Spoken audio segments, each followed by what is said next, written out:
Kita mau sepil untuk tegek-tegek yang kaku ya. Kakunya kayak apa? Kakunya kayak pacarmu nek dikasih tahu tuh ndak bisa, nggak nurut ya kaku ya kayak kok tegek ini gitu. Ini namanya yang keting, harganya berapa? Harganya ini murah aja.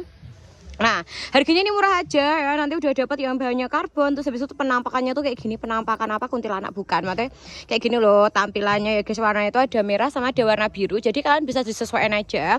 Ya, untuk speknya itu kayak gini. Ya, bisa dipakai buat mancing di laut, di waduk kayak gitu juga bisa ya. Karena kan dia itu lumayan kaku. Ini hampir sama kayak selincah guys ya. Kalau kalian tuh belum punya yang selincah, pakai yang ini. Karena selincah itu memang agak apa ya, agak susah gitu barangnya ya. Bisa pakai yang keting. Kalau mau cari yang set kolong juga ada.